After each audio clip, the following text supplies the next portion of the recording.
Jack Green a été injustement emprisonné. Pour accélérer sa vengeance, il décide de rester en détention pendant 10 ans. Là, il rencontre 2 maîtres exceptionnels, un expert en échecs et un maître de l'escroquerie. Après avoir appris la situation de Jack Green, ils lui transmettent tout leur savoir. Chaque jour, ils partagent leurs connaissances avec Jack Green à travers les livres qui circulent dans la prison. Touché par leur générosité, Jack Green se confie à eux, leur révélant tous ses secrets, son adresse familiale, l'endroit où il cache son argent, le code de son coffre-fort et même la raison de son incarcération. En réalité, Jack Green était un joueur professionnel, un expert dans l'art du pari. Un jour, il attire l'attention du chef de gang, Mark, qui lui demande de l'aider à gagner une partie de jeu. Jack Green refuse, mais Mark menace sa famille, le contraignant à obéir. Par souci de sécurité pour sa famille, Jack Green accepte finalement de participer. Peu après, il aide Mark à gagner la partie. Cependant, l'autre partie ne supporte pas la défaite, et la situation dégénère rapidement. Mark tire directement, et une violente fusillade éclate entre les deux. Après l'incident, Jack Green est dénoncé et emprisonné. Pour empêcher Jack Green de révéler les affaires louches derrière lui,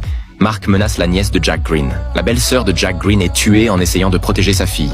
Par souci de sécurité pour son frère et sa nièce, Jack Green choisit finalement de prendre toute la responsabilité et d'aller en prison seul. Indignés par ce que Jack Green a vécu, les 2 maîtres décident de l'aider à se venger. Ils élaborent un plan d'évasion, mais à son réveil, Jack Green découvre que les 2 hommes ont disparu sans laisser de traces, comme s'ils s'étaient volatilisés. Les gardes de la prison fouillent chaque recoin, mais ne trouvent aucune piste. 5 ans plus tard, après avoir purgé sa peine, Jack Green est libéré. De retour chez lui, il découvre que toute sa fortune a été dérobée. C'est alors qu'il trouve un papier dans le coffre de sa voiture, avec écrit « Ce n'est qu'en jouant avec les sages qu'on peut accroître sa sagesse ». Jack Green comprend immédiatement que tout cela est l'œuvre de ses 2 maîtres. Il n'est pas pressé de les retrouver, car il a un objectif plus important en tête, se venger de Mark. Ceci est un extrait du film Revolver. Le contenu est fictif, sans intention nuisible ni information dangereuse. Veuillez ne pas imiter.